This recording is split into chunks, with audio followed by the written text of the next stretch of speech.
You gave Alex the company? I asked, barely able to keep my voice steady. Without even telling me? My father, seated behind his massive oak desk, didn't flinch. He flipped through a stack of papers, barely sparing me a glance. He's the son, Sophia. It's his role to take over. The room seemed to close in around me. I gripped the back of the chair in front of me, trying to steady myself. His role? I echoed, my voice rising. Papa, I've spent years preparing for this. I know the business inside and out. Alex he doesn't care about the company like I do. Sophia, he said, his tone calm but final, this isn't about caring. It's about tradition, and tradition says the son takes over. My name is Sophia Ramirez, and I'm 28 years old. For as long as I can remember, my father has been the most important figure in my life, stern but fair, as long as you stayed within the boundaries of his expectations. He built our family's import-export business from nothing, and I grew up watching him pour his heart and soul into making it a success. By the time I was 15, I knew I wanted to be a part of it. Not just a part, I wanted to lead it one day. I worked for that dream tirelessly. I graduated with honors, earned a degree in finance, and spent countless hours shadowing my father at work.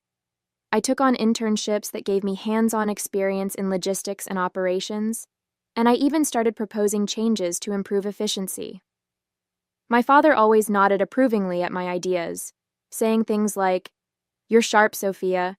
You'd make a great CFO one day." The CFO line stung every time. It was a compliment, sure, but it was also a boundary. No matter how hard I worked, how much I knew, or how passionate I was, he never once said, "You'd make a great CEO," because that role was reserved for Alex, my younger brother. Alex and I couldn't be more different. Where I was driven and disciplined, Alex was charming but lazy. He breezed through school with mediocre grades, more interested in soccer practice and late-night parties than studying. When he joined the family business, he treated it like a side gig, a fallback option in case his real dreams didn't pan out. He'd come in late, leave early, and spend most of his time scrolling through his phone or chatting with friends in the office. Despite this, my father adored him. "He just needs time to grow into his role," he'd say whenever I pointed out Alex's lack of effort.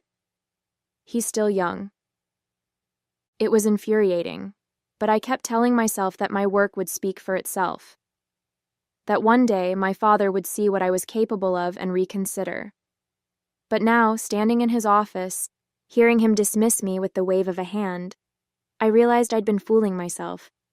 The announcement of Alex's promotion spread quickly through the company. My colleagues, who had come to respect my work over the years, offered me awkward smiles and whispered words of sympathy. Even the employees who liked Alex looked uneasy. It was clear to everyone that he wasn't ready for this responsibility. I tried to focus on my current projects, but the frustration and resentment gnawed at me. Every time Alex made a mistake or brushed off a meeting, I felt my blood boil. He didn't even seem to care about the company's success. He was just going through the motions, secure in the knowledge that the role had been handed to him on a silver platter. It all came to a head one afternoon when I overheard a heated conversation between Alex and one of our senior managers. I was walking past the conference room when I heard raised voices. "Alex, this shipment delay is going to cost us thousands," the manager said, his tone exasperated. "We need to address this now." "I'm working on it," Alex replied, his voice defensive. "It's not that big of a deal." "Not that big of a deal?" the manager shot back. "Do you even understand the implications? We're going to lose a major client if this isn't resolved." I peeked inside to see Alex slouched in his chair, avoiding the manager's gaze. My heart sank. This wasn't just about tradition or favoritism anymore. Alex's inexperience and lack of commitment were putting the entire company at risk. That evening, I sat at my kitchen table, my laptop open in front of me. I'd pulled up the company's financial reports, client contracts, and logistics records, trying to get a clearer picture of the situation. The deeper I dug, the worse it looked. Delays, lost accounts, oversights. Alex was driving the company into the ground, and my father was too blinded by tradition to see it. I closed my laptop and leaned back in my chair, rubbing my temples. The thought of confronting my father again filled me with dread, but I knew I couldn't stay silent. This wasn't just about me anymore. It was about the future of the business, the people who worked there, and the legacy my father had built. Taking a deep breath, I picked up my phone and called Elena, my former professor and closest confidant. "I need your advice," I said when she answered. "I think I'm about to start a fight I can't win." "Good," she said without missing a beat.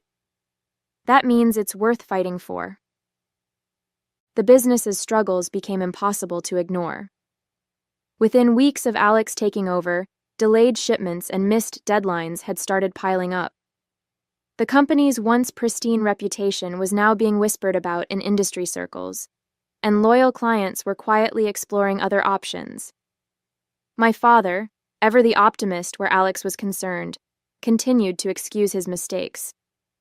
"He's learning, Sophia," my father said one evening at dinner, his tone dismissive. "These things take time." "How much time, Papa?" I shot back, unable to keep the frustration out of my voice. "Do you even realize how many accounts we've lost this month? Or how close we are to losing one of our biggest clients?" Alex, seated across from me, rolled his eyes. "Relax, Sophia. I've got it under control." My hands tightened around my fork. "Under control? Like the shipment to Valencia last week? Or the contract renewal you forgot to send?" Okay, my father interjected, his voice stern. "That's enough. We're not going to fix this over dinner." I bit my tongue, pushing back the words I wanted to say. The tension at the table was suffocating, but my father's stubbornness was worse. He wouldn't listen. Not yet. That night, I called Elena. She picked up on the second ring, her no-nonsense tone instantly calming me. "How bad is it?" she asked. "Worse than I thought," I admitted, pacing the length of my living room. "Alex is completely in over his head, and my father refuses to see it. He's too blinded by this whole tradition nonsense to realize the business is falling apart." "And what are you going to do about it?" Elena asked, her question sharp and direct. I paused, the words catching in my throat. "I don't know. What can I do? My father's made it clear he doesn't think I belong in the top seat. Even if I confront him, he'll just dismiss me again." Elena sighed. "Sophia, you're the most capable person I know. You've spent years preparing for this, and you're going to let a little stubbornness stop you?" "It's not little," I said bitterly. "It's decades of it." "So prove him wrong," she said simply. "Don't wait for him to hand you the reins. Show him why you're the one who should be running the company." Her words stayed with me long after we ended the call. Prove him wrong. It sounded simple enough, but the thought of taking on my father, of challenging everything he believed, felt like an impossible mountain to climb. The next week at work, things hit a breaking point. I was in the office, finalizing a report, when one of the sales managers, Carlos, knocked on my door. "Sophia," he said, stepping inside. "Can I talk to you for a minute?" I nodded, gesturing for him to sit. "What's going on?" "It's Alex," he said, his voice low. "He's struggling. He missed another client meeting this morning, and when I tried to follow up, he said it wasn't a big deal. But it is a big deal, Sophia. That client is one of our biggest accounts." I closed my laptop, leaning forward. "Does Papa know?" Carlos hesitated. "I tried to bring it up last week, but he brushed it off. I think he's hoping Alex will just figure it out." I sighed, the weight of the situation pressing down on me. "Thank you for telling me, Carlos. I'll handle it." After he left, I sat in silence, staring at the reports on my desk. I couldn't sit by and watch the company crumble. If my father wouldn't listen to reason, I'd have to make him. Over the next few days, I threw myself into preparing. I combed through every aspect of the company, financial reports, client feedback, operational bottlenecks, and built a comprehensive plan to address the issues. It wasn't just about pointing out Alex's failures. It was about showing a clear path forward, one that I was uniquely qualified to lead. Elena reviewed my plan during one of our late-night calls. "This is solid, Sophia," she said, her tone impressed. "You've covered every angle."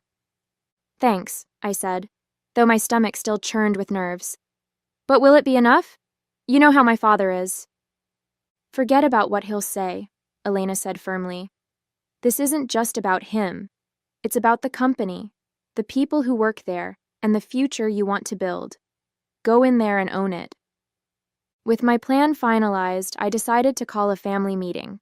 If I was going to confront my father, I wanted Alex there too. He needed to hear this just as much as my father did. The night before the meeting, I barely slept. My mind raced with every possible outcome. My father dismissing me again, Alex lashing out, the plan falling apart. But deep down, I knew I didn't have a choice. If I didn't act now, the company might not survive. As I walked into the dining room the next evening, my heart pounded in my chest. My father and Alex were already seated, their expressions a mix of curiosity and impatience. I took a deep breath, clutching the folder in my hands. "Thank you for coming," I said, my voice steady despite the nerves coursing through me. "I need to talk to you both about the company, and I need you to listen." The dining room felt more like a battlefield than a family space that evening. My father sat at the head of the table, as he always did, his expression stoic. Alex slouched in his chair, scrolling through his phone until my father shot him a sharp look. I stood at the other end, clutching the folder of documents that contained my plan, feeling a mix of nerves and determination. "Well, Sophia," my father said, breaking the silence. "You called this meeting. Let's hear it." I took a deep breath and opened the folder. "I've been reviewing the company's performance over the past few months," I began, my voice steady. "And it's clear that we're heading toward a crisis. Shipments are delayed, clients are leaving, and our reputation is suffering. If we don't take immediate action, we could lose everything." My father's brow furrowed, but he didn't interrupt. Alex, however, let out a derisive laugh. "Come on, Sophia, it's not that bad. You're blowing this out of proportion." I turned to him, my gaze unwavering. "Alex, we've lost 3 major clients in the last month. One of them had been with us for over a decade. Does that sound like nothing to you?" His smirk faltered, but he didn't respond. I placed a report in front of my father, pointing to the highlighted sections. "This is the financial impact of those losses. And this," I said, pulling out another document, "is the feedback from clients who've left. They all say the same thing: poor communication, missed deadlines, and lack of leadership." My father's face darkened as he read through the reports. "Why haven't I seen these before?" he asked, his voice tight. "Because no one wants to upset you," I said, meeting his gaze. "Everyone is afraid to tell you the truth, Papa. But I'm not." He leaned back in his chair, crossing his arms. "And what is this truth, Sophia?" "That Alex isn't ready for this role," I said bluntly. "And if we keep pretending he is, we'll lose the business." Alex shot up from his chair, his face red. "This is ridiculous. You've always been jealous because I'm the one in charge and you're not. Just admit it, Sophia." "Jealous?" I said, my voice rising. "You think I want to be in charge so I can stroke my ego? This isn't about me, Alex. It's about the company. It's about the employees who rely on us for their livelihoods. It's about preserving what Papa spent his whole life building." Alex fell silent, his hands clenched at his sides. My father watched us both, his expression unreadable. For a moment, I thought I'd gone too far, but I pressed on. "I'm not saying this to hurt you, Alex," I said, softening my tone. "But you know as well as I do that you're not ready for this, and that's okay. No one's blaming you for that. But if we don't act now, it'll be too late." I turned back to my father, sliding a folder across the table. "This is my plan," I said. "It addresses the problems we're facing: improving communication with clients, streamlining operations, and regaining the trust we've lost. I've mapped out the steps we need to take and how we can implement them immediately." He opened the folder, flipping through the pages in silence. I could see the tension in his jaw, the conflict playing out in his mind. When he finally looked up, his eyes were tired but sharp. "This is a good plan," he admitted. "But leadership isn't just about plans, Sophia. It's about responsibility." "And I've been responsible my entire life," I said, my voice steady. "You know that. You've seen how much I care about this business, how hard I've worked. I've earned this, Papa. All I'm asking for is a chance to prove it." The room was silent for what felt like an eternity. My father stared at me, his gaze heavy with the weight of decades of tradition and expectations. Finally, he turned to Alex. "What do you think?" he asked. Alex looked stunned. "What do I think? You're seriously considering this?" "I am," my father said quietly. "Because Sophia's right. This business can't survive if we keep going the way we are." Alex opened his mouth to argue but stopped himself. He sank back into his chair, his shoulders slumping. "Fine," he muttered. "Let her do it." My father turned back to me, his expression solemn. "You'll have your chance, Sophia," he said. "But understand this, it won't be easy. You'll need to prove yourself every step of the way." I nodded, my heart pounding. "I understand, Papa, and I won't let you down." That night, as I left the dining room, I felt a strange mix of emotions: relief, pride, and a lingering sense of uncertainty. I'd won the battle, but the war was far from over. The real work was just beginning. The following weeks were a whirlwind. Stepping into a leadership role meant long hours, tough decisions, and constantly proving myself, not just to my father, but to the entire company. My first order of business was meeting with the department heads to address the chaos Alex had left behind. They were wary at first, their skepticism evident in the way they hesitated to speak freely. But as I listened to their concerns and implemented quick, effective solutions, the mood began to shift. Slowly but surely, trust was being rebuilt. At home, things were more complicated. My father's demeanor was a mixture of pride and unease. He had spent his whole life believing that leadership was a man's role, and while he was starting to see the truth, old habits didn't die easily. One evening I found him sitting in his study, staring at a photo of the family from years ago. "You've done well, Sophia," he said, not looking up. The words caught me off guard. "Thank you, Papa," I said softly. He set the photo down and met my gaze. "I should have seen it sooner. You're more than capable. I've always known that. But it's hard to change how you've seen the world your whole life." I nodded, understanding the weight of his words. "It's not just about you changing, Papa. It's about what's best for the company and for our family." He gave a small, reluctant smile. "I see that now?" Alex, on the other hand, was a different story. For the first few days after I took over, he barely showed his face around the office. When I finally cornered him in the break room, he looked uncomfortable, avoiding my eyes as he grabbed his coffee. "You don't have to hide, Alex," I said gently. "This isn't about you failing. It's about putting the company first." He sighed, leaning against the counter. I feel like I let everyone down, especially Dad." "You didn't let anyone down," I said. "You were put in a position you weren't ready for. That's not your fault." He looked at me, his expression softening. "You really mean that?" "Of course I do. You have so many strengths, Alex. Leadership just isn't one of them, and that's okay. It doesn't make you any less valuable." For the first time in years, we talked openly about the pressure he'd felt, the mistakes he'd made, and the weight of expectations. By the end of the conversation, I could tell he felt lighter, even if he wasn't quite ready to admit it. As the weeks turned into months, the company began to stabilize. We regained 2 major clients and implemented new systems to prevent the kind of mismanagement that had caused the earlier chaos. My father started attending fewer meetings, trusting me to handle the day-to-day operations. Even Alex found his place, taking on a role in marketing where his creativity and charisma could shine without the burden of leadership. At night, as I sat in my office reviewing the day's work, I often felt a mix of relief and exhaustion. The journey had been anything but easy, but for the first time in my life, I felt like I was exactly where I was meant to be. 6 months later, the business was unrecognizable, in the best way.